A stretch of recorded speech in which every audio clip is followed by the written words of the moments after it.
Hey guys, welcome back to my channel.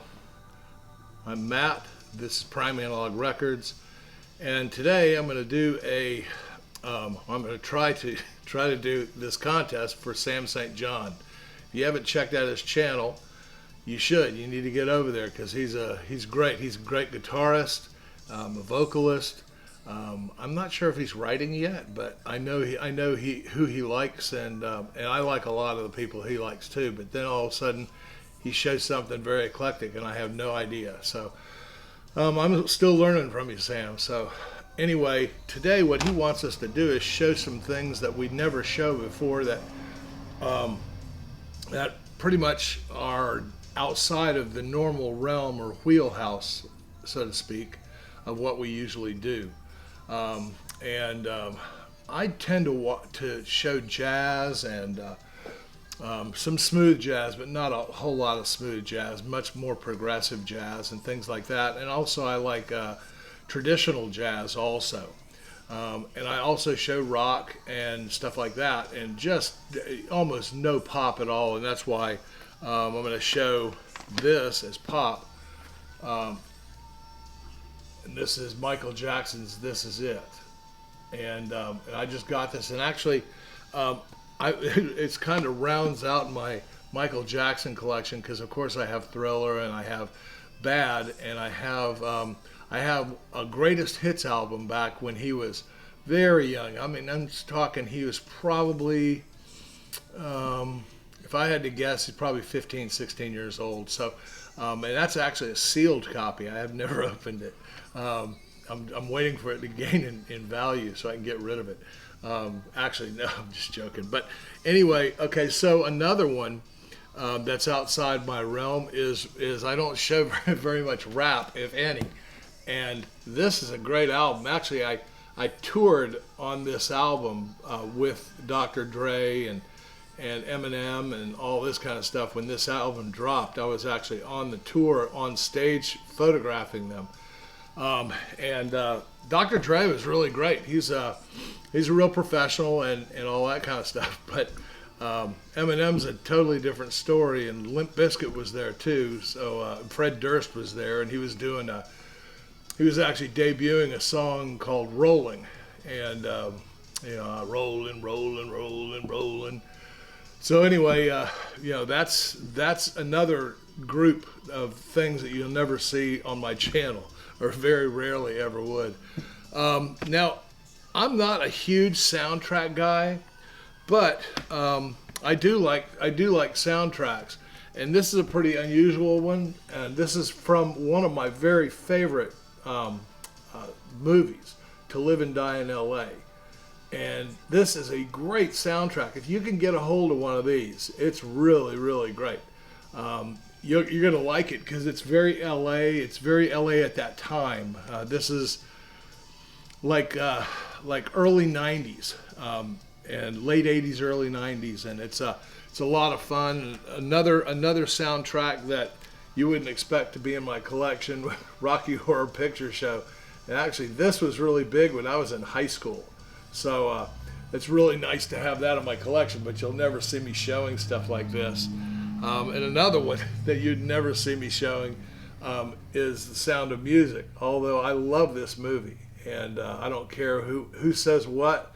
This is an amazing movie. Rodgers and Hammerstein, Julie Andrews, hard to beat that connection.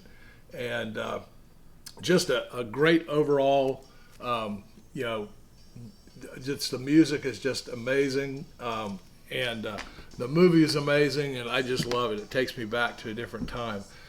Now, I don't show a whole lot of, a whole bunch of, pop like I was talking about. And this actually is, I just picked this up. It's Steve Perry's, his solo project called "Love Is Like Strange Medicine." And it's really a great album, and it's really great from the very beginning to the end. It's basically Journey. I mean, the music sounds like Journey. The vocalist obviously sounds like classic Journey.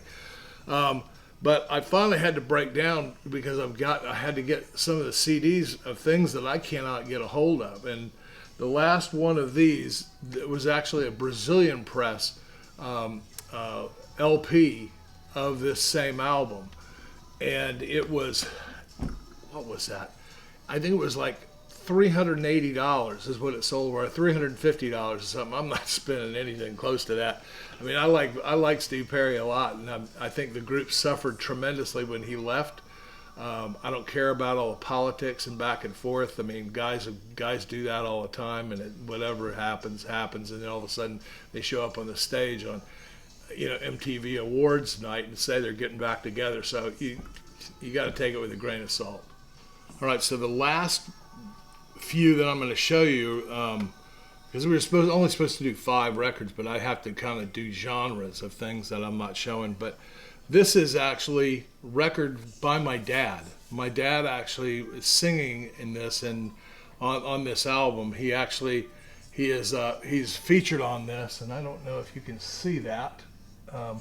See his name there. What's really, I have this backwards or something here, but his name's right there on it, Sam Dunn.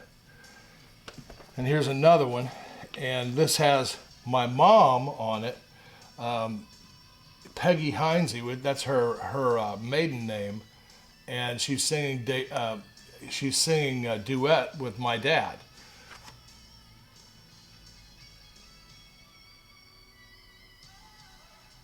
Pretty interesting, right?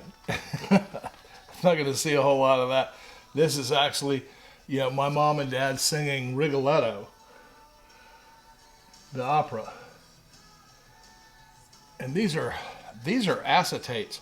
I don't know what they feel like. They're metal, and I don't know if anybody can tell me what that is, but I'm terrified to put anything like this in my ultrasonic. There's another one that they did together too.